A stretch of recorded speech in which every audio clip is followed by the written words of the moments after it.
So in previous lecture we have completed maximum part of the chapter. We are left with the last part, which is disorders. और black वाला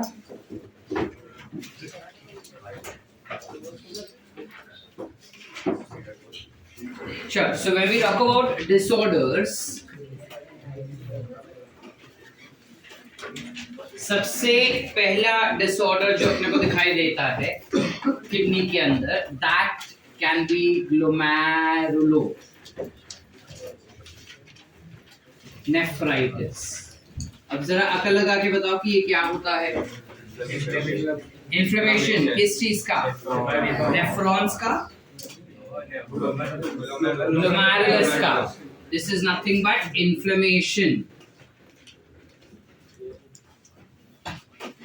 of glomerulus.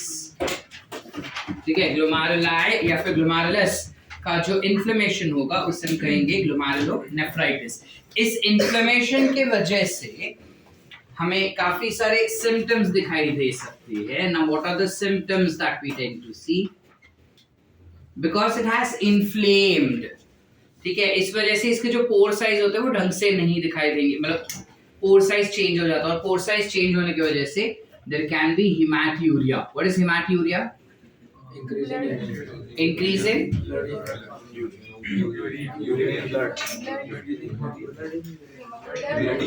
Blood in urea. Urea के अंदर blood. हेमाटूरिया मतलब क्या? Blood में urea ज्यादा, urea में blood ज्यादा.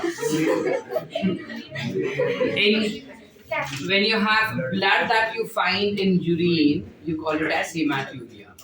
ठीक है, तो क्योंकि पोर साइज बस ना भाई, बस ना.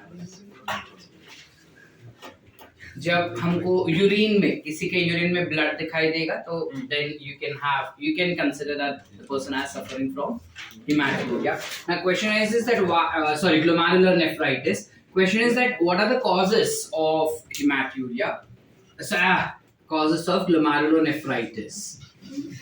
So causes का जब हम बात करेंगे क्या cause हो सकते हैं? So there can be any toxic chemical.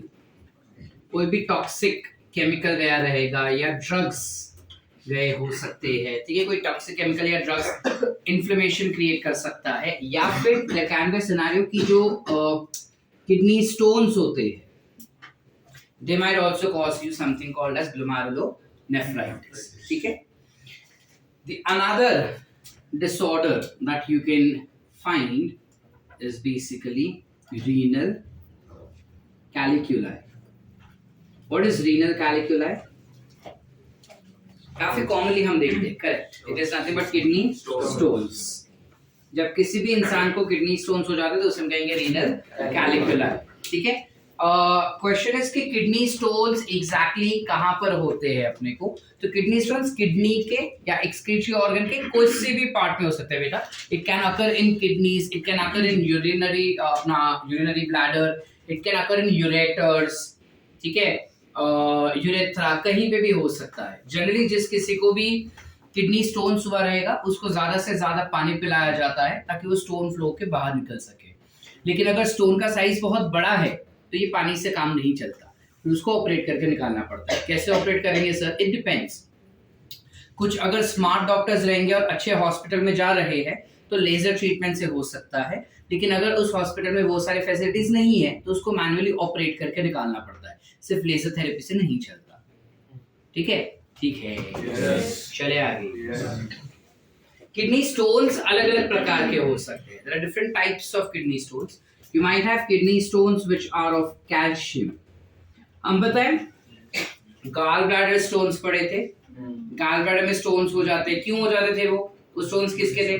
Cholesterol के थे. Very good, Aman, like it. Cholesterol के स्टोन बन रहे थे वहां पे बेटा. यहाँ पे कैल्शियम के हो सकते हैं. मतलब अगर हम बहुत ज्यादा कैल्शियम वाला कोई चीज खाए या हम कैल्शियम की गोलियां खा रहे हैं प्रोलॉन्ग पीरियड ऑफ टाइम तक और उतने कैल्शियम तुम्हारा बॉडी एब्जॉर्ब नहीं कर पाता तो it gets deposited in your kidney region for some reason. और किडनी में जब वो डिपॉजिट होते जाता है तो धीरे धीरे करके ये कैल्शियम इकट्ठा होकर गोला बन जाता है, which becomes calcium stones. So calcium stones are generally composed of calcium oxalate या फिर it can be of calcium phosphate.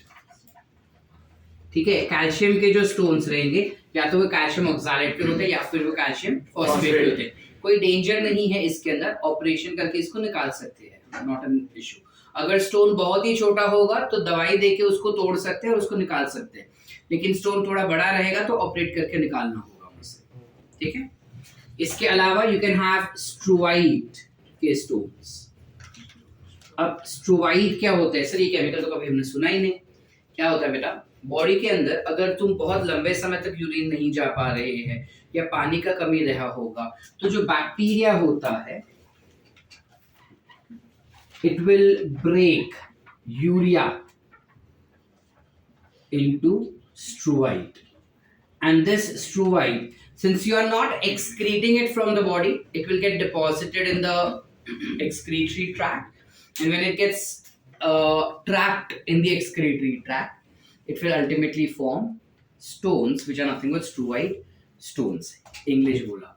क्या होता है कि जब हम यूरिन नहीं जाते काफी समय तक, पानी नहीं पिए रहेंगे तो ब्लड जो है वो कॉन्सेंट्रेट होते जाता है. ठीक है, अब जब ब्लड कॉन्सेंट्रेट होते जाता है तो बैक्टीरिया को भी न्यूट्रिएंट्स नहीं मिल रहे, तो उसको यूरिया भंडार में मिल रहा है, तो वो इस यूरिया को ब्रेक डाउन करके कन्वर्ट कर लेगा इनटू स्ट्रूवाइट, और ये स्ट्रूवाइट जा जाके तुम्हारे बॉडी के अलग अलग पार्ट्स में डिपॉजिट होते हैं. Majorly it gets deposited in the kidney region. Kidney में जब वो डिपॉजिट हो जाता है तो धीरे धीरे करके वो इकट्ठा आके स्टोनी स्ट्रक्चर बनाएगा, which will be struvite stones. Are we clear? इसके कंपैरिजन में this is less common, this is very very common, this is less common in nature. Are we clear, beta? Apart from that, you might have uric acid stones also. Uric acid के भी stones हो जाते हैं. अब uric acid के stones कब होंगे sir? अगर सपोज किसी बंदे के बॉडी के अंदर या ब्लड के अंदर प्रोटीन कॉन्सेंट्रेशन बहुत हाई हो गया है. ठीक है, why? Because that person is on constant protein diet. अगर वो इंसान कंसिस्टेंटली प्रोटीन पे जी रहा है, जैसे लेट्स से निनाद बोलता है कि मेरे को अभी वो रिजेक्शन मिला ना, बॉडी बना के जाऊंगा, तो मना करके दिखा करके. ठीक है, अब वो बोल रहा है कि मैं बॉडी बनाऊंगा, बट प्रॉब्लम ये है कि वो बोलते हैं करियर पहले भाई, छोकरी बाद में. तो बोला कि अगर करियर पहले है तो पढ़ाई पहले करना पड़ेगा, टेस्ट पहले, बराबर ना? नहीं, तो बोला करियर पहले, बोला टेस्ट आ रहा है पहले टेस्ट पढ़ूंगा. लेकिन वो जिम ट्रेनर बोला प्रोटीन खाने का, तो प्रोटीन खा रहा है बट जिम नहीं जा रहा, तो बॉडी के अंदर प्रोटीन का कंसंट्रेशन बढ़ गया. यस और नो? अब वो जिम तो कर नहीं रहा, ना रिगरेस एक्सरसाइज कर रहा है, घर पे बैठे बैठे भी सिर्फ पढ़ाई कर रहा है बंदा. इस केस में क्या होता है, बॉडी के अंदर प्रोटीन का कंसंट्रेशन बढ़ जाता है बेटा, और वो प्रोटीन जो अनडाइजेस्टेड है gets deposited, combines together to form, sorry, जो प्रोटीन एक्सेसिव बॉडी में चला गया है that gets broken down and it forms something called as uric acid, and that uric acid is not thrown outside the body because वो इतना मन लगा के पढ़ रहा है कि करियर पहले करके, तो वो पानी वानी पीने के लिए भी नहीं उठ रहा. बोला नहीं पहले मैं इतना कंप्लीट करूंगा, टेस्ट में इस बार तो मार्क्स ला के दिखाना करके. ठीक है, अब जो भी जिंदगी में नाकाम चीजें हमने की अब वो कामयाब करनी है अपने को. ठीक है, तो वो बोला कि अब तो मैं पढ़ाई करके दिखाऊंगा, एटलीस्ट वो कहीं तो हम सक्सेस मिले. सो पढ़ाई शुरू कर दिया. ठीक है, इन दैट केस वो पानी पीने के लिए भी नहीं उठ रहा है. वो बोला कि वॉशरूम भी 10 मिनट होल्ड कर सकता है, पहले ये टॉपिक कंप्लीट कर लूं, पहले ये एक मैं फिजिक्स का एमसीक्यू सॉल्व कर लूं, सॉर्ट ऑफ. अब इन दैट केस क्या हो रहा है बेटा, प्रोटीन खा रहा है, पानी कम पी रहा है, यूरिन भी नहीं जा रहा है, तो उसके बॉडी के अंदर प्रोटीन तो टूटेगा, लेकिन टूटने के बाद यूरिक एसिड फॉर्म में कन्वर्ट हो जाता है वो, बिकॉज इतने टाइम तक वो होल्ड करके बैठा है उसको. और ये यूरिक एसिड डिपॉजिट होते होते होते होते होते होते ये इसने 3-4 महीने किया ऐसा, जिस वजह से यूरिक एसिड के स्टोन्स बन गए. ठीक है बेटा, सो that's how uric acid. High protein concentration रहेगा, या हाई प्रोटीन डाइट बोलो, या फिर हाई कीटो डाइट रहेगा, तो भी ये चीज हो सकता है. अब क्या, यूरिक एसिड कंसंट्रेशन बढ़ जाएगा. सो हाई प्रोटीन या फिर कीटोन का कंसंट्रेशन हाई रहेगा, या प्रोलॉन्ग्ड स्टार्वेशन में भी ये चीज होता है कि जनरली यूरिक एसिड का लेवल बढ़ जाता है. ठीक है, काफी संत साधु लोग रहते हैं जो जब तप करते हैं या जब वो कुछ किसी अपने जो भगवान रहते हैं उनको खुश करवाना चाहते हैं तो उनके लिए वो उपवास करते हैं लंबा लंबा। ठीक है, जैसे जैन के अंदर you have those, any Jain over here? Jainism में वो चीज होता है कि जहाँ पे उन लोग पानी नहीं पीते हैं या फिर सिर्फ पानी पीते हैं प्रोलॉन्ग 1.5 महीने तक या एक साल तक वो सिर्फ पानी ही पीते हैं, कुछ खाना नहीं खाते उन लोग। तो इस कंडीशन में क्या होता है, उनके बॉडी में there will be breakdown of protein that will be seen, और ये प्रोटीन जब टूटने लगता है ऑटोमेटिकली यूरिक एसिड का लेवल बढ़ जाता है। ठीक है, बट शुक्र है कि वो पानी तो पी रहे हैं तो यूरिक एसिड बाहर चला जाता है। अगर वो पानी भी पीना बंद कर देंगे तो ऑटोमेटिकली यूरिक एसिड के स्टोन्स बन सकते हैं। आप भी क्लियर बेटा? Did we understand? एक और टाइप के होते हैं which is called as cystine के स्टोन्स। सिस्टीन क्या होता है? अग्नि परीक्षा शुरू तुम्हारी। What is cysteine? जिम में हम रिलैक्स हो गए तो वो क्रिएटिनिन। हाँ, बायोमोलिक्यूल में पढ़े थे हम सिस्टीन के बारे में। ओरिजिन साइकिल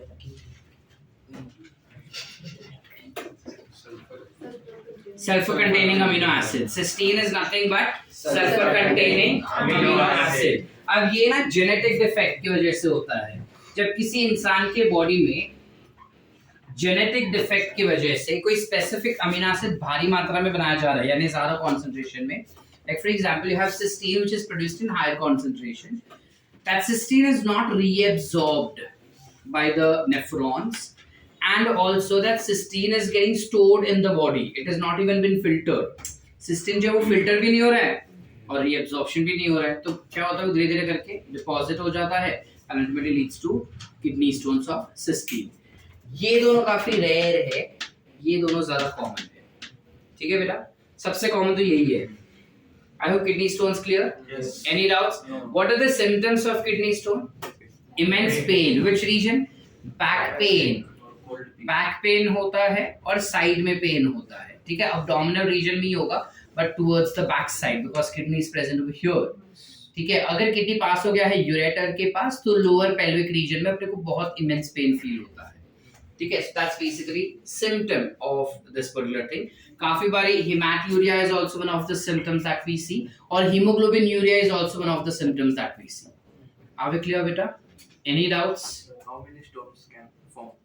इट डिपेंड्स, तो कितने टाइम तक अपने आप को सुधार नहीं रहा है तब तक।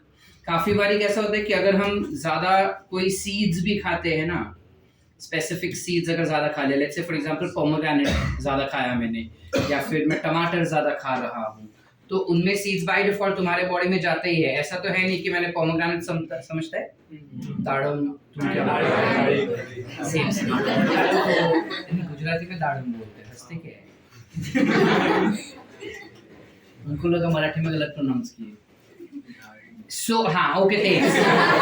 जब उसको खाते हैं तब ऐसा तो है नहीं कि जूस निकाल दे और सीड्स हम निकाल के फेंक देते हैं, हम तो सीड्स को भी चबा के खा जाते हैं। लाइकवाइज जब हम टमाटर भी खाते हैं तो सीड्स को चबा के खा जाते हैं।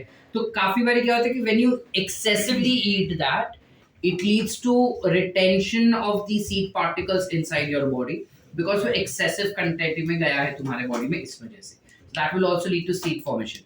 Now if you know कि इससे स्टोन बनता है और तुम कंटिन्यूसली फिर भी खा रहे हो तो कितने स्टोन्स बनेंगे वो तुम्हारे ऊपर डिपेंड है। कि तुमको पता है कि तुमको किडनी स्टोन्स हो सकता है, इससे फिर भी तुम खाए जा रहे हो, या तुमको पता है कि तुमको ऑलरेडी किडनी स्टोन्स है और तुम खाए जा रहे हो। काफी बार क्या होता है कि किडनी स्टोन्स हुआ है इंसान को और वो उसको तोड़ने का कोशिश करा तो उसने कुछ दवाई लिया तो वो टूट गया, अब टूट के वो अलग अलग जगह पे अटका हुआ है। So now what do you consider? It's not one, it's two stones that you have. एक यूरेटर में, एक किडनी में है, पेल्विस रीजन में। ठीक है, फिर तुमने कुछ कुछ गोली लिया तो यूरेटर से टूट के वो ब्लैडर में गया, लेकिन यूरेटर में उधर ही फंस गया। So वैसे भी होता है काफी बार। ठीक है, so कितने होंगे that depends on कि अलग अलग क्राइटेरिया पे डिपेंड करता है कि कितने होंगे। ठीक है, उसका कोई स्पेसिफिक मेजर नहीं, इतना माप नहीं कि इतना खाए तो इतने स्टोन्स होंगे, माप नहीं होता उसका। ठीक है, क्लियर है बेटा? किडनी स्टोन सॉर्ट डाउट है? तुम्हारा लास्ट बेंच का हो गया बहुत से? डाउट नहीं है, पर आपने एक बार बोला नहीं था क्या क्या? किडनी 10,000 में रहती है।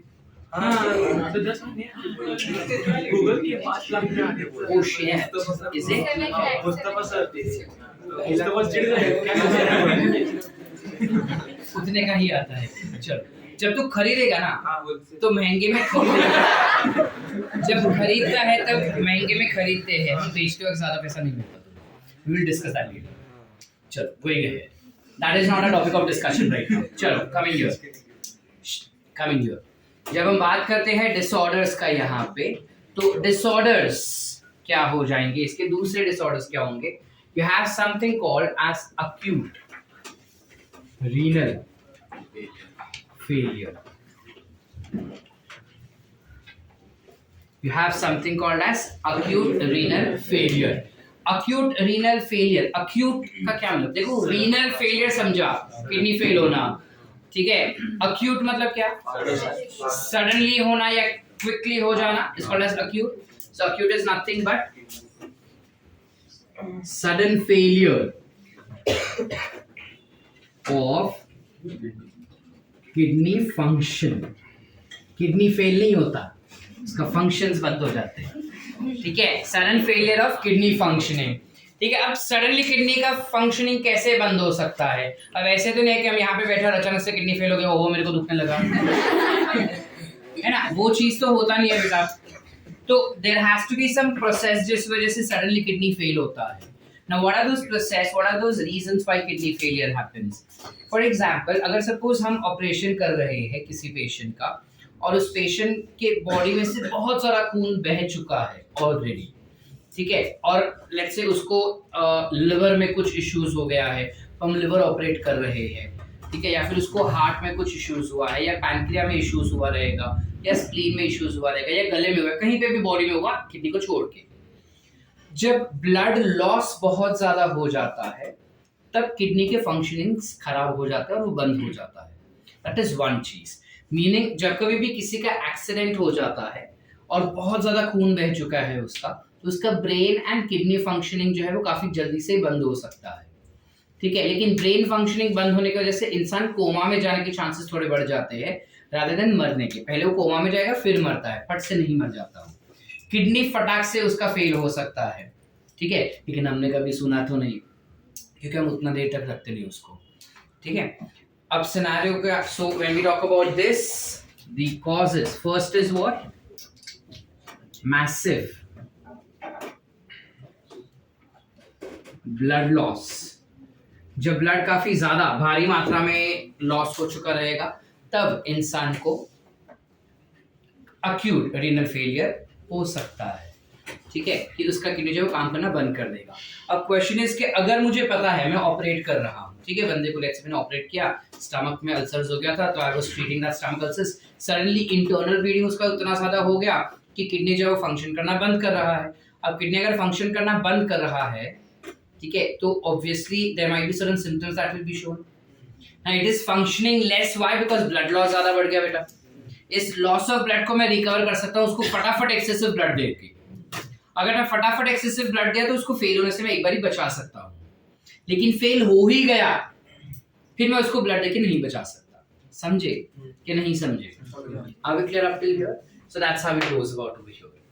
इसके अलावा ये मेजर रीजन हो गया कि क्यों अक्यूट रीनल फेलियर होता है, और ये होने की वजह से सिम्टम्स अगर हम देखें, what are the symptoms that we see? So symptoms that we see is anemia. Why anemia, sir? Kidney जो होता है वो एक केमिकल रिलीज करता है बेटा, उस केमिकल को you call it be as erythropoietin. क्या मिलता है? एरिथ्रोपोएटिन।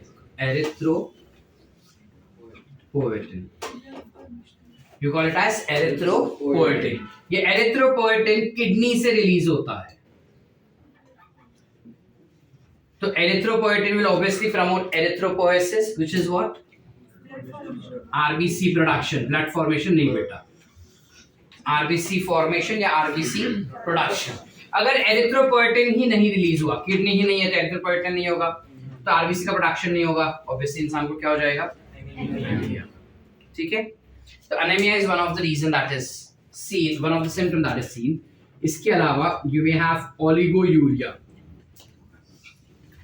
ओलिगो यूरिया, ओलिगो मतलब फ्यू, यूरिया इज यूरिन, यानी बेसिकली यूरिन फॉर्मेशन कम हो जाता है उसके बॉडी में। किडनी फेल हो गया ना बेटा, तो यूरिन फॉर्मेशन कम हो जाएगा।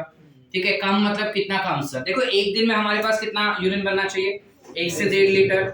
ये सिर्फ 400 ml के आसपास बनाता है, which is very very less. You might suffer from something called as anuria also.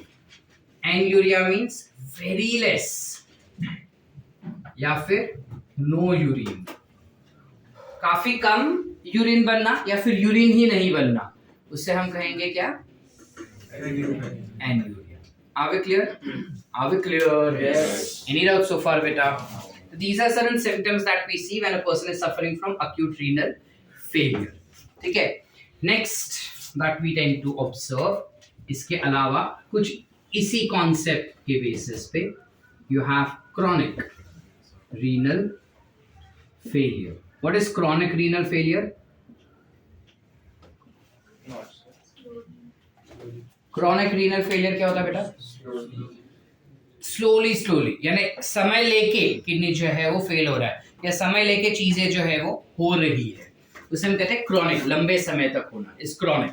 ठीक है, जैसे अपना अगर हम टेस्ट दे रहे हैं और टेस्ट के लिए पढ़ाई कर रहे हैं तो दिन काफी स्लोली जा रहा है, सो क्रॉनिक एक्सपेंडिचर ऑफ टाइम कहते हैं उसे, कि हमारा समय जो है वो धीरे धीरे कट रहा है। समझ पा रहे ना? क्रॉनिक रीनल फेलियर अगर हो रहा है, so as said this is slow damage of renal function. ठीक है, slow damage of renal function. अब अगर स्लो डैमेज हो रहा है रीनल फंक्शन का, तो इसके सिम्टम्स क्या हो जाएंगे या इसके रीजंस क्या हो जाएंगे? बताओ, सोच सकते हैं हम? करेक्ट, एक्सेसिव टॉक्सिक केमिकल्स हो सकता है, या फिर ड्रग्स हो सकता है, या फिर वही अल्कोहल इनटेक, ये सारे रीजंस हो सकते हैं।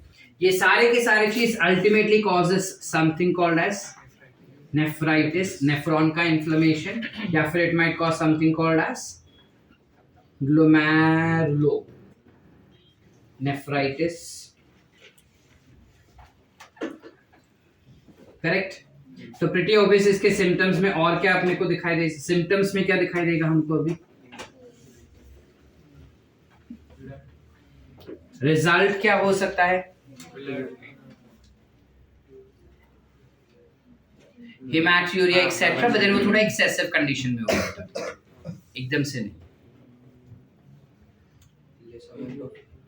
इन जनरल किडनी अगर फंक्शन करना बंद कर रहा है तो क्या होना चाहिए? यूरिया का प्रोडक्शन। क्यों?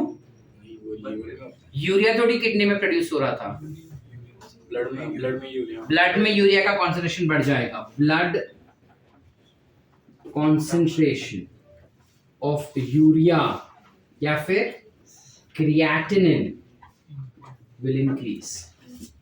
ब्लड में यूरिया या फिर क्रिएटिनिन का कॉन्सेंट्रेशन जो है वो काफी ज्यादा बढ़ जाएगा। ठीक है, जो एक स्टैग्नेंट या एकदम प्रोमिनेंट सिम्टम होता है जो डॉक्टर्स को बता सकता है कि तुम्हारी किडनी में कुछ झोल है।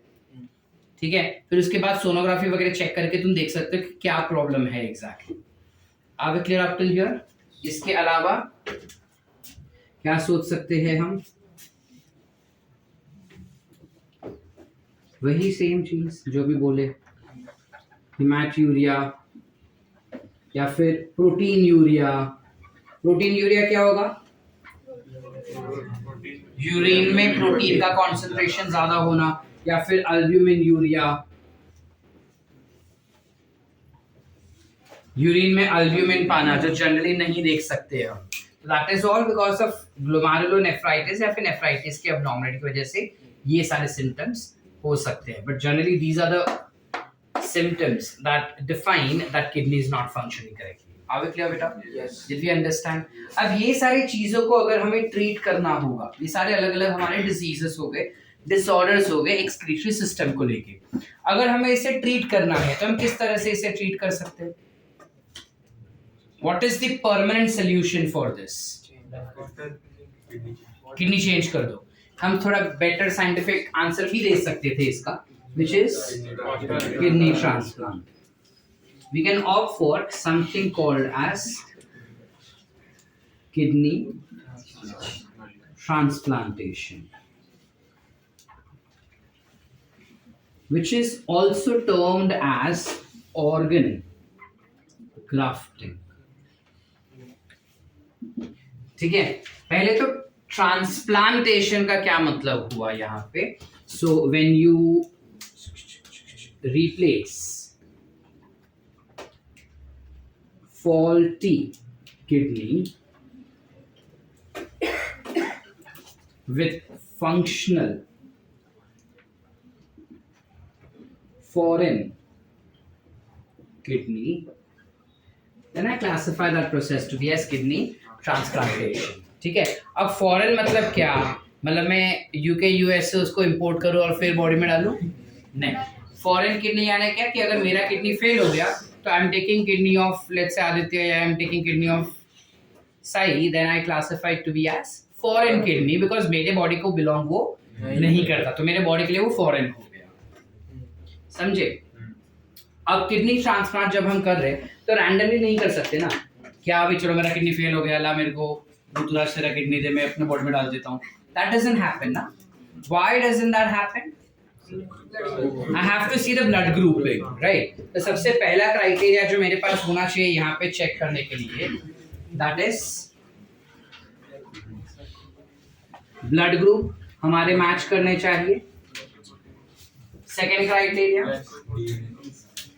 That's blood group.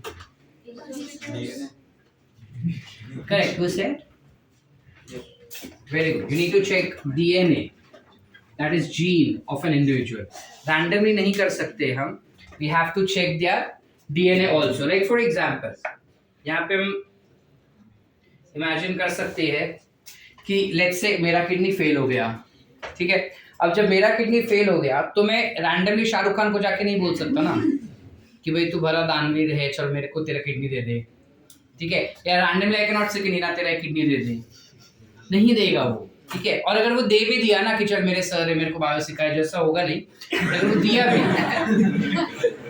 पागल है क्या तुम्ही आयुष्यात जगले माझं उठलंय सो बाई चांस चलो वैसा हो गया, ठीक है। और वो बाई चांस ऐसा खुशी खुशी दे रहा है अपना किडनी, फिर भी I might not be able to accept that kidney. Why?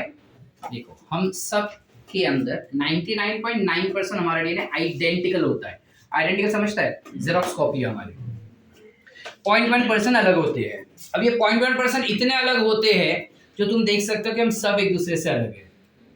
So that is only 0.1% difference that we have, और उसकी वजह से इतना भारी मात्रा का वेरिएशंस आ रहे हैं।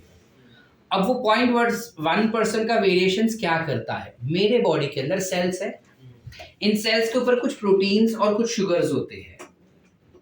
वो प्रोटीन्स और वो शुगर्स को हम कहते हैं antigen. Now you should know what is antigen. उसे हम कहते हैं एंटीजेंस, ठीक है। अगर मैंने नीनाद से ले लिया किडनी तो उसके सेल के ऊपर के एंटीजेंस और मेरे सेल के ऊपर के एंटीजेंस अलग अलग होंगे, है ना। क्यों अलग अलग होंगे? वो किसी अलग फैमिली से बिलोंग करता है, मैं किसी अलग फैमिली से बिलोंग करता हूँ। हम दोनों के एंसेस्टर्स कहीं पे भी सेम नहीं है ना बेटा। So there are no scope और नो चांस कि हम दोनों के जो एंटीजेंस है वो सिमिलर हो सके।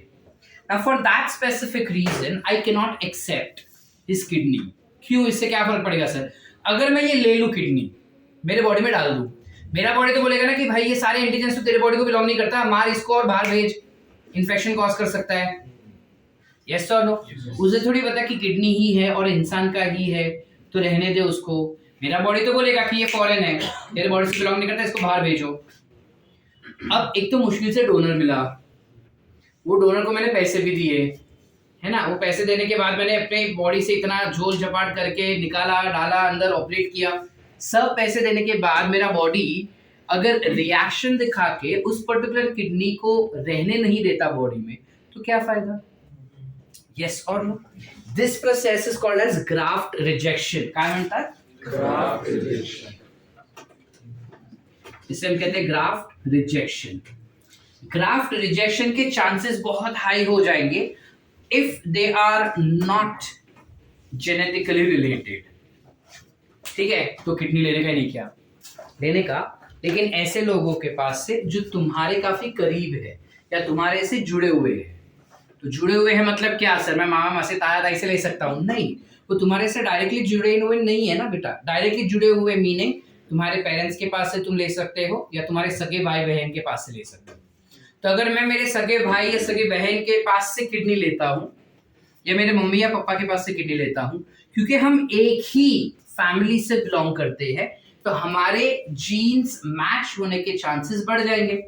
ज्यादा क्लोज हो गए ना हम. समझ पा रहे हैं कि नहीं समझ पा रहे? हम जितने ज्यादा क्लोज होंगे हमारे एंटीजेंस उतने ज्यादा सिमिलर होंगे.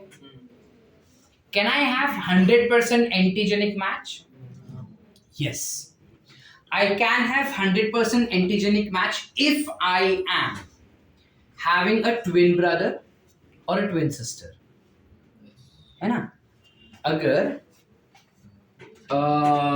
लाइक ट्विन्स होंगे, जिसे हम कहते हैं मोनोजाइगोटिक ट्विन्स, एक ही जाइगोट से बने हुए, ठीक है, सिमिलर वाले आइडेंटिकल ट्विन्स भी जिसे कहते हैं. अगर आइडेंटिकल ट्विन्स होंगे तो हमारे जो डीएनए कॉपीज है वो जेरॉक्स कॉपी है एक दूसरे का. तो मैं उसके पास से बिना कुछ टेस्ट किए directly I can take up the kidney.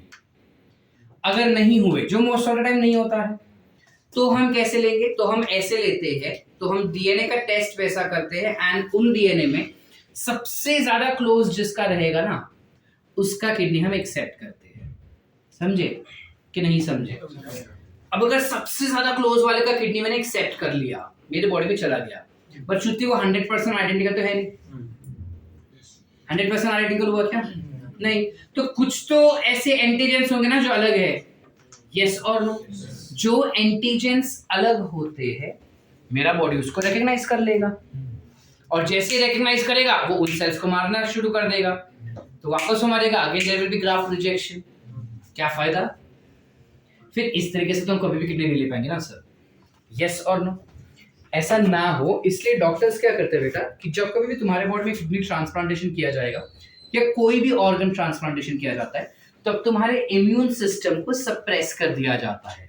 ठीक है, एक गोली दिया जाता है हमको जिससे हम कहते हैं cyclosporin. To be very specific, cyclosporin A नाम का एक गोली दिया जाता है, एक मेडिसिन दिया जाता है which acts as immunosuppressant.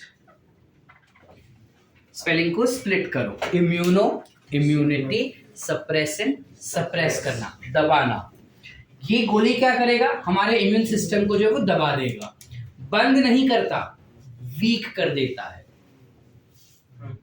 अगर चल रहा है, वो इम्यून सिस्टम को स्विच ऑफ नहीं कर देता. जो 5 पे चल रहा है ना फैन, वो बंद नहीं कर दिए, हम उसको 1 पे लेकर आए हैं.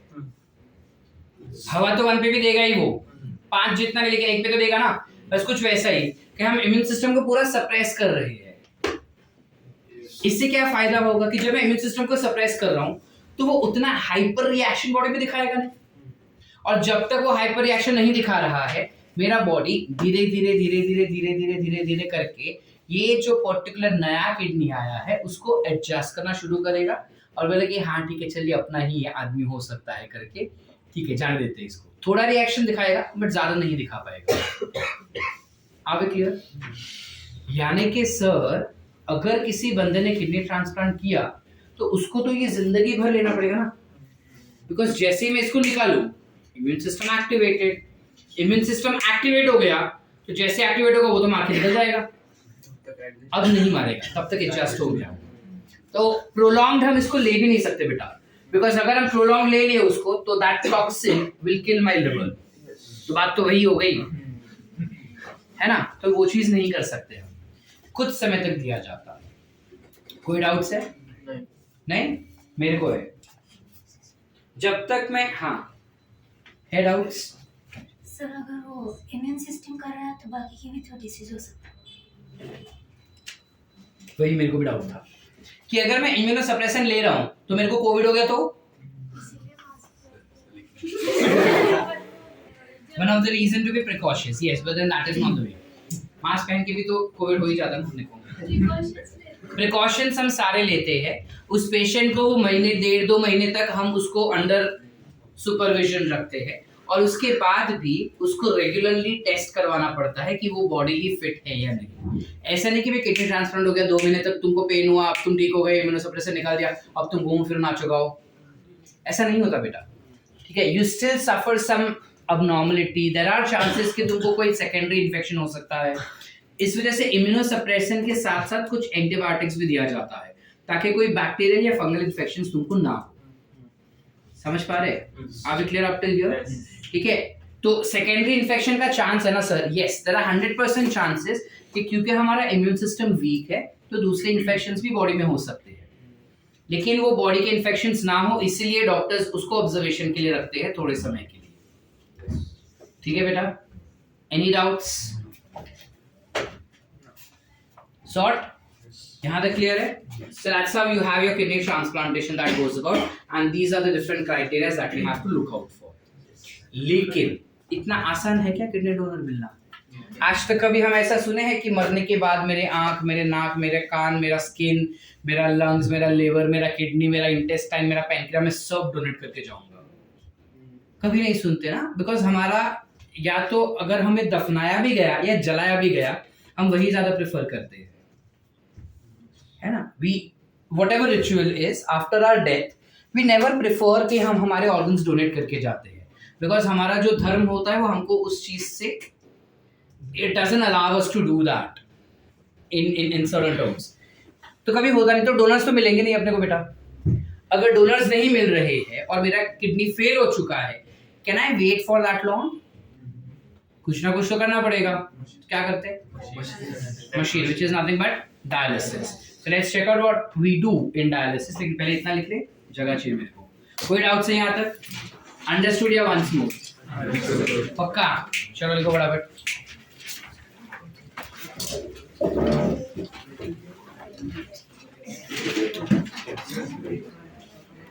Now when we talk about dialysis,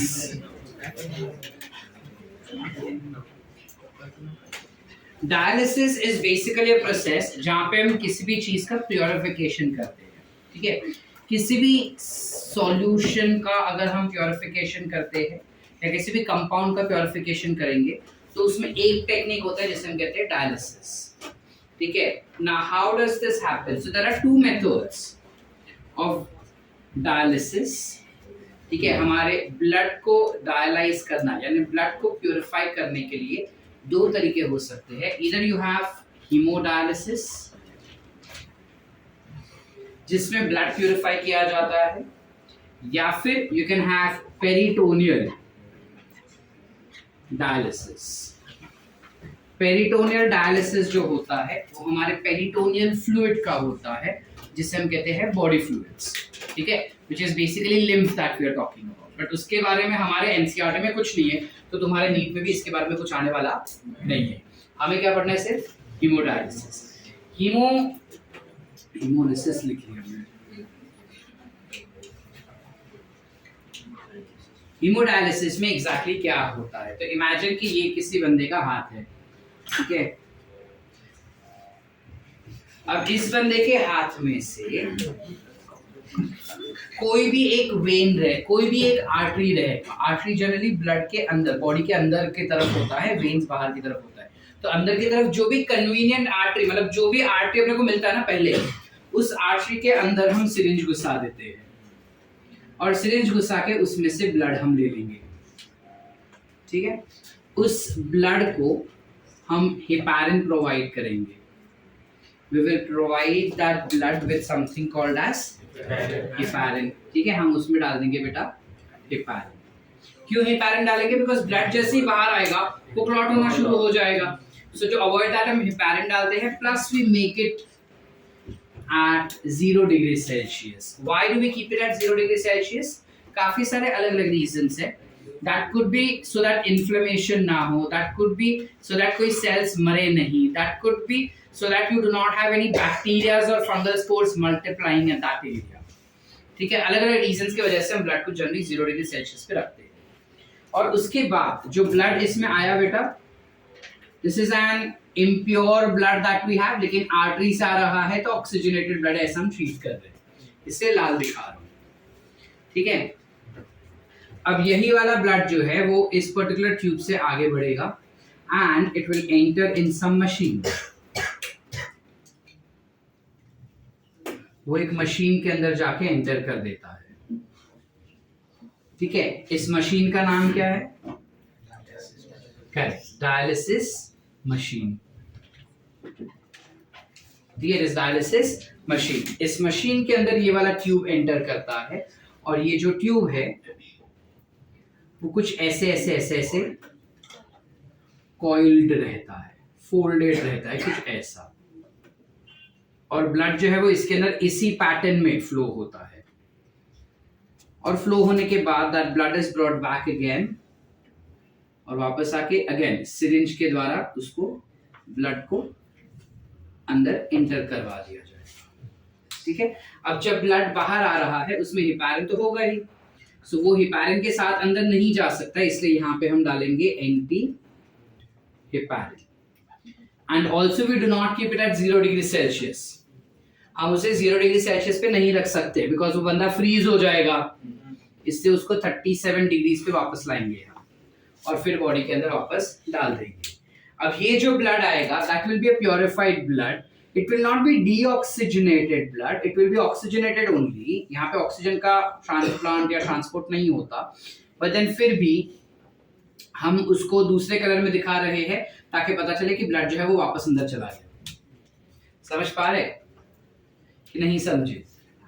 क्या किया हमने, आर्टरीज में से ब्लड लिया, उस ब्लड को इस पर्टिकुलर ट्यूब में डाला जिसमें हिपैरिन और 0 डिग्री सेल्सियस पे उसको बनवाया जाएगा। फिर वो ब्लड जो है वो पूरे इस ट्यूब से पास होता है और इस मशीन से पास हो जाएगा, जहां पे वो ब्लड जो है प्यूरिफाई हो जाता है। कैसे होता है बताता हूँ, खाली प्रोसेस समझो पहले। वो प्यूरिफाई हो जाएगा, प्यूरिफाई होने के बाद वो ब्लड जो है उसको एंटी हिपैरिन डाल के हिपैरिन को डीएक्टिवेट कर दिया जाएगा या इनएक्टिवेट किया जाएगा। 37 पे लाके वापस से ब्लड जो है उसको वेन्स के अंदर डालेंगे, हम उसको वापस आर्टरी में नहीं डालेंगे। क्यों सर? इमेजिन करो कि यहाँ से ब्लड फ्लो हो रहा है, मैंने यहाँ से निकाल के उसको प्योरीफाई कर फिर वापस वहीं पे डाल रहा हूँ मैं, कोई सेंस बनता है? इसलिए हम उसको यहाँ से निकाल के फिर उसको वेन्स में डालेंगे। समझ पा रहे हैं? कौन होता है जाऊया पुढे की इकडे काय होतंय? Once more or understood? Thank you. अब इधर क्या हो रहा है वो देखना है। ठीक है, अब ये वाला पार्ट छोड़ दो, सिर्फ इधर फोकस करो। देखो मैं क्या चाहता हूँ, जनरली किडनी क्या करता है, हमारे ब्लड के अंदर कुछ अनवांटेड केमिकल्स रहेगा, किडनी उन अनवांटेड केमिकल्स को बाहर निकालता है और फेंक देता है। यस और no? This machine is acting as kidney only, this machine is acting as kidney only, जिसमें वो क्या करता है, सारे अनवांटेड चीजें इसमें से निकाल देता है। लेकिन ये मशीन है, उसे कैसे पता चलेगा कि कौन से अनवांटेड केमिकल्स है? सो इस वजह से हम क्या करते हैं कि जो भी चीजें आइडियली ब्लड में होना चाहिए, मतलब अगर मैं ये इरेज कर दूं, इफ आई से कि ग्लूकोज का बात कर रहे हैं तो ब्लड में ग्लूकोज कितना होना चाहिए नॉर्मली? हाँ बेटा, 12 to 16 ग्राम पर 100 20 कितना? 12 to 16 ग्राम पर 100 ml 90 mg per deciliter, right?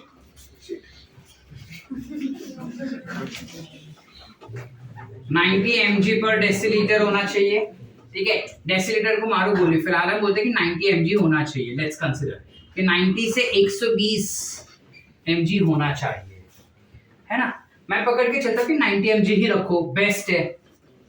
Chocolate खा के ग्लूकोज बढ़ा सकते हैं हम, लेकिन बड़े हुए ग्लूकोज को कम करना डिफिकल्ट हो जाएगा हमारे लिए, क्योंकि उसका किडनी काम नहीं कर रहा ना बेटा। तो इसको छोड़ दो, हम लोअर रेंज पकड़ते हैं 90 mg। अब जो मेरा ब्लड आया ना, ये डिफेक्टिव पीस वाला, मतलब जिसका किडनी काम नहीं कर रहा है, उसके ब्लड में 90 mg तो होगा नहीं बेटा, 90 mg से ज्यादा ही होगा। ठीक है, तो हम बाहर के फ्लूइड को 90 mg रखते हैं। यहां पर कुछ फ्लूइड रहेगा, you will have some fluid out over here. समझ पा रहे? बाहर की तरफ कुछ ऐसे फ्लूइड हम डालते हैं और इस फ्लूइड के अंदर हर एक केमिकल का कंपोजिशन आइडियल ब्लड में जो होना चाहिए वही कंपोजिशन होता है। समझ पा रहे? यानी कि एक्चुअली ब्लड में ग्लूकोज का कॉन्सेंट्रेशन 90 mg होना चाहिए, तो इस वाले फ्लूइड में ग्लूकोज का कॉन्सेंट्रेशन 90 mg ही होगा। इस फ्लूइड को हम क्या कहते हैं? You call it as dialysing fluid. You call it as dialysing fluid. अब क्लियर बेटा?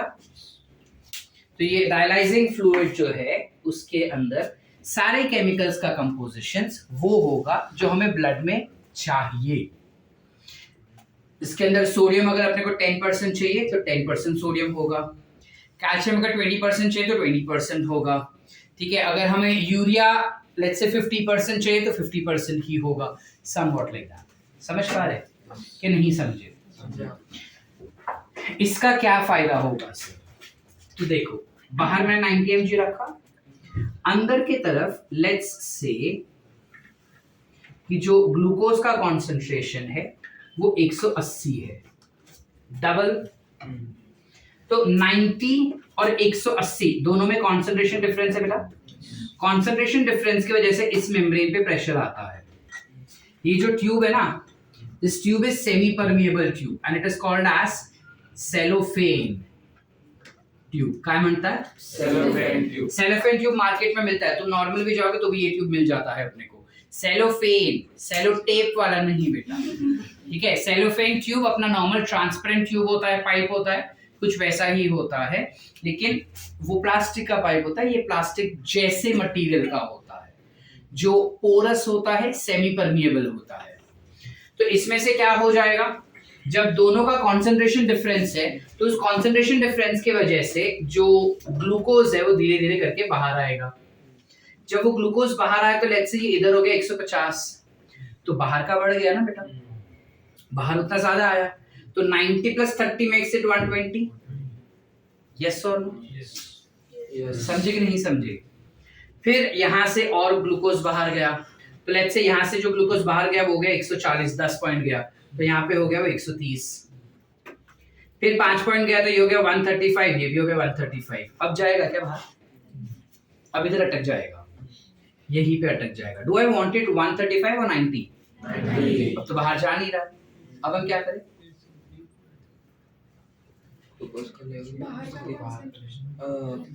डायलिसिस में वो फ्लूइड चेंज करते हैं। परफेक्ट। ये फ्लूइड जो है उसको मैं चेंज कर दूंगा।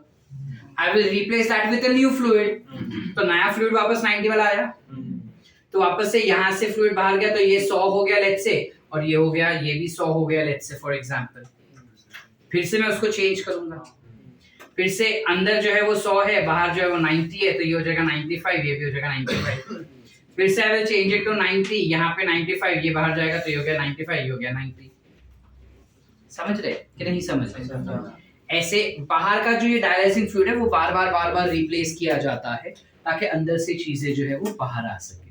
जैसे नॉर्मल अगर कपड़े धोते हैं, हाथ से अगर कपड़े धो रहे, ठीक है, और वो कपड़ा, वो पानी अगर गंदा हो गया है तो उस पानी को चेंज करके नया पानी लेते हैं नए कपड़े धोने के लिए, जनरली वो चीज करते हैं। बस कुछ वैसा ही है, समझे कि नहीं समझे? सो कुछ वैसे अपना बाहर निकलते जा रहा है। अब अगर अपने को ग्लूकोज 90 mg चाहिए तो हम ग्लूकोज 90 mg लेके चल रहे हैं। यूरिक एसिड हमको चाहिए क्या ब्लड में? नहीं ना, तो बाहर हम यूरिक एसिड डालेंगे ही नहीं। इससे क्या फायदा होगा? सारा का सारा यूरिक एसिड बाहर आ जाएगा। Do I want ammonia in my blood? No, तो बाहर अमोनिया डालेंगे ही नहीं, वो सब बाहर आ जाएगा। तो अल्टीमेटली इस तरीके से प्यूरिफाई होते जब ब्लड इधर आएगा तो वो पूरी तरह से प्यूरिफाइड ब्लड रहेगा। सारे नाइट्रोजनस वेस्ट निकल जाएंगे, अनवांटेड केमिकल्स निकल जाएंगे, एक्सेसिव केमिकल्स जैसे ग्लूकोज यहाँ पे एक्सेस था वो भी निकल गया, और निकलने के बाद फाइनली जो ब्लड अपने को मिल रहा है वो ऐसा ही मिल रहा है जैसा किडनी से प्योरीफाई होके मिलना चाहिए था। समझे बेटा कि नहीं समझे? एवरीवन? एवरीवन? चले आगे। Any doubts up till here? कैसे काम कर रहे हो समझा? एक जब ये पूरा फिल्टर हो रहा है तब जनरली 500 ml हर 30 मिनट में 500 ml का ब्लड जो है वो फिल्टर होता है। तो हमारा कितना ml का ब्लड जो है वो पूरी तरह से फिल्टर होना चाहिए? 1.5 ml, 1.5 लीटर्स यूरिन बनता है। ब्लड कितना प्योरीफाई होता है अपना? 5 लीटर्स, ठीक है। उसमें से 3 लीटर ही सिर्फ फ्लूइड फिल्टर होता है ना बेटा। So this will be up till 3 litres, that is 3000 ml। कितना टाइम लगेगा? करेक्ट। सो जनरली इंसान जब डायलिसिस के लिए जाता है उसको 3 से 4 घंटे लगते हैं पूरे ब्लड को डायलिसिस करने के लिए। यहां तक क्लियर है बेटा? यस और no? Any doubts up till dialysis वाला कॉन्सेप्ट क्या हम जो पढ़े वो? ठीक है। क्वेश्चन इज कि डायलिसिस सर कितने रेंज में करना पड़ेगा अपने को? देखो हमारे बॉडी में किडनी जो है वो नॉन स्टॉप काम करता है 24/7, पूरी रात पूरा दिन काम करते रहता है वो। तो जब ये पूरा दिन काम करते रहता है इस वजह से हमारा ब्लड जो है उसमें सारे कॉन्सेंट्रेशन या सारे केमिकल्स जो है वो नॉर्मल रेंज पे रहते हैं। अगर मैं किडनी को निकाल दूं तो सारे रेंज बिगड़ जाएंगे और कंटिन्यूसली बिगड़ते रहेंगे। तो इंसान के अगर किडनीज फेल हो चुके हैं तो उसको डायलिसिस हफ्ते में 3 से 4 बारी के लिए 3 से 4 बारी डायलिसिस के लिए उसे जाना पड़ेगा। और जब डायलिसिस के लिए वो जाता है तब 3 से 4 घंटे लगते हैं उसको एक डायलिसिस करने के लिए। समझ रहे सर? 3 से 4 घंटे वैसे ही बैठा रहेगा क्या सर? हाँ, वो 3 से 4 घंटे ऐसे ही डायलिसिस मशीन के साथ बैठा रहेगा। ऑब्वियस है पूरे दिन में हम कम से कम 4 बारी तो यूरिन के लिए जाते होंगे। अगर पानी अच्छा खासा पी रहे तो लेट्स से 10 बारी, पानी कम पी रहे हैं तो 3 से 4 बार तो जाते होंगे ना, या 2 बारी तो जाते होंगे, एक सुबह एक रात, दोपहर को नहीं गए तो भी। अब वो बंदा जा ही नहीं रहा है और रिगरस मेटाबॉलिक एक्टिविटी तो हो रहा है उसके बॉडी में, और वो मेटाबॉलिक एक्टिविटीज मतलब यूरिया वगैरह तो बन ही रहा है। अगर यूरिया एक्सेसिव कंटेंट में हो गया तो ब्रेन हैमरेज हो सकता है इंसान को। ऐसा ना हो इसलिए वो 3 से 4 बार उसको हफ्ते में जाना ही पड़ता है। अगर कंडीशन बहुत सीवियर है तो हर रोज डायलिसिस करना होगा। कंडीशन बहुत कम सीवियर है तो हफ्ते में एक बार तो मिनिमम जाना ही पड़ता है उसको। ठीक है, क्लियर है? Any doubts? अच्छा, अगर इंसान का एक किडनी काम करे एक बिगड़ गया तो उसे डायलिसिस करना पड़ेगा? Depends on the condition. अगर दूसरी किडनी पे बहुत ज्यादा स्ट्रेन आ रहा है तो उसे डायलिसिस करना ही पड़ेगा। ठीक है। अगर दूसरा किडनी भी मरने के एंड पे है कि वो कभी भी फेल हो सकता है तो उसे डायलिसिस करना ही पड़ेगा। क्लियर है बेटा? Did you understand so far? Any doubts? Dialysis clear? This is haemodialysis that we spoke about, क्योंकि ब्लड फिल्टर किया। तो पेरिटोनियल डायलिसिस क्या होगा? जो लेट्स से हमारे पास लिवर है, ये जब ब्लड फ्लो होता है तब उस ब्लड में से कुछ फ्लूइड बाहर निकल जाता है जिसे हम लिम्फ कहते हैं। वो लिम्फ इस ऑर्गन के आसपास लटका रहेगा, बचा हुआ रहता है। तो हमारे सारे ऑर्गन्स के पास ऐसे लिम्फ रहेंगे। उन पर्टिकुलर लिम्फ को जब तुम सक करके यानी एब्सॉर्ब करवा के उसमें से यूरिया निकालते हो या उसको प्योरीफाई करोगे तो उसे हम कहेंगे peritoneal dialysis. Meaning instead of blood you opt for peritoneal dialysis. कौन सा बेहतर है sir? Haemodialysis is always better than peritoneal dialysis. ठीक है, तो काहे रखे हैं, किसी किसी कंडीशंस में पेरिटोनियल डायलिसिस भी करवाते हैं। ठीक है, क्या है वो कंडीशन, कैसे होता है सर, वो सारा हमको ज्यादा डिटेल में समझने का जरूरत नहीं है। बेसिक्स तुमको बता देता हूं मैं कि जो हीमोडायलिसिस रहता है उसमें ब्लड हम वेन्स में से लेते हैं, तो यहाँ पर अपने सिरिंजेस अटैच्ड होते हैं। पेरिटोनियल डायलिसिस में जनरली हमारे स्टमक के एरिया के आसपास यानी बेसिकली किडनी के आसपास या स्टमक एरिया के आसपास सिरिंजेस घुसाए जाते हैं और वहां से you will have blood that has been fluid that has been taken up. Are we clear? Any doubts up till here? All sort? तो अगर किसी को किडनी ट्रांसप्लांट वाला नहीं मिल रहा है तब तक वो ये काम भी कर सकता है, दैट इज डायलिसिस कर सकते हैं। Is this a permanent cure? No. Here it is artificial kidney that is helping us in purification of the blood. Are we clear? Did we understand? Yes or no? Yes. Okay. So with that we end with your chapter completely. ठीक है, चलो लिखो फटाफट।